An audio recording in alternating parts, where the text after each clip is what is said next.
but they stopped us because they're under orders not to allow us to proceed to check on the well-being of Kilmar Abrego Garcia. And here he was a day earlier talking about the situation. Here was the press conference he gave a day earlier. Let's play this clip right here. Now, the courts of the United States have said there's no evidence to support the charge that he's part of MS-13. So I asked the vice president whether or not El Salvador has any evidence that he's part of MS-13 or has committed a crime. So I asked the vice president if Abrego Garcia has not committed a crime, and the U.S. courts have found that he was illegally taken from the United States, and the government of El Salvador has no evidence that he was part of MS-13. Why is El Salvador continuing to hold him in CCOT? And his answer was that the Trump administration is paying El Salvador, the government of El Salvador, to keep him at CCOT. And I pointed out that neither the government of El Salvador nor the Trump administration has presented evidence to support the claim that he's committed any kind of criminal acts. And so why not release Abrego Garcia today? And he said what President Bukele said the other day at the White House, which that El Salvador can't smuggle Mr. Abrego Garcia into the United States. And I said, I'm not asking him to smuggle Mr. Abrego Garcia into the United States. I'm simply asking him to open the door of CCOT and let this innocent man walk out. And I pointed out that the Attorney General of the United States, Pam Bondi, has said that the United States would send a plane to El Salvador to pick him up. And why did she do that? Because the Supreme Court of the United States, in a ruling of 9-0, has said that the Trump administration has to facilitate his return to the United States. Now, there's no evidence that the Trump administration is complying with that order. There's no evidence that they're complying with that order. In fact, the United States Embassy here has told me they've received no direction from the Trump administration to help facilitate his release. So the Trump administration is clearly in violation of American court orders.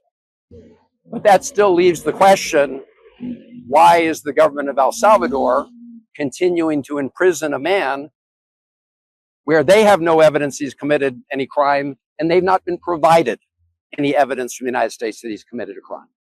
Now, folks, this follows a scathing order from the Fourth Circuit Court of Appeals, which excoriated the Trump regime's refusal to obey and abide by a 9-0 Supreme Court ruling against the Trump regime when the federal district court judge, we've been covering this step every way on the Midas Touch Network from Maryland, Judge Zinnes, issued an order for the Trump regime to comply with the Supreme Court's 9-0 ruling, facilitate the return of Abrego Garcia, and the federal district court judge, Judge Zinnes, ordered expedited discovery. The Trump regime appealed it to the Fourth Circuit Court of Appeals. The Fourth Circuit Court of Appeals said, Donald, you need to follow that order right there immediately. We have a full-blown constitutional crisis, in essence, is what the Fourth Circuit Court of Appeals said.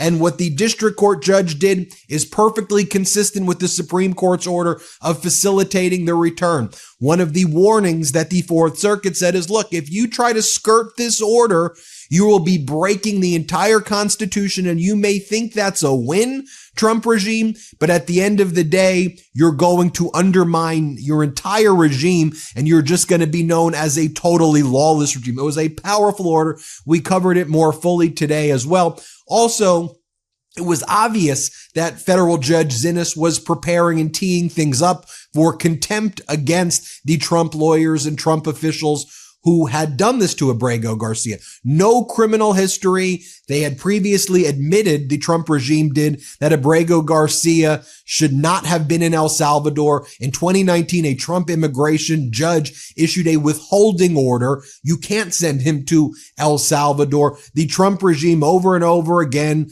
was giving the middle finger to the law. No criminal history with Abrego Garcia. There was some spurious accusation of gang affiliation, which was never provided. No due process was given to Abrego Garcia. The public pressure was mounting. 9-0 decision by the Supreme Court. A Fourth Circuit Court of Appeals decision today excoriating the Trump regime. Your voice matters in bringing this to the fore. Fighting matters. Senator Van Hollen going there matters. The Trump regime can mock and do all the memes and everything all they want, but at the end of the day, the right result seems to be starting to happen.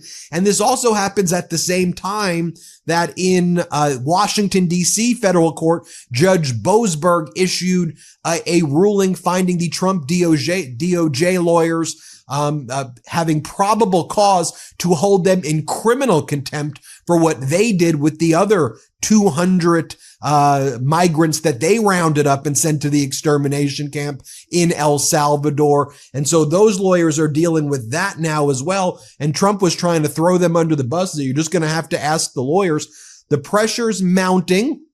I think what's coming to focus right now is what's going on in El Salvador and this deeply disturbing partnership between the United States and El Salvador. But folks, the pressure has been working. Also, I should note in this video in Leon County in Florida today, a U.S.-born man, his name is Juan Carlos Lopez Gomez, 20-year-old U.S.-born citizen. He was held by ICE. Protests were happening all day. Public pressure mounted. The judge in Leon County said, I can't release him. ICE has put a freeze on him. We have to keep him in an ICE detention center. Like, this guy's an American.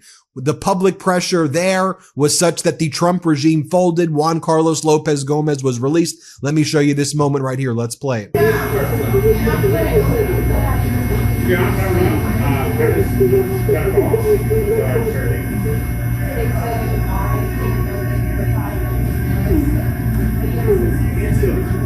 There you have it, folks. The pressure is working.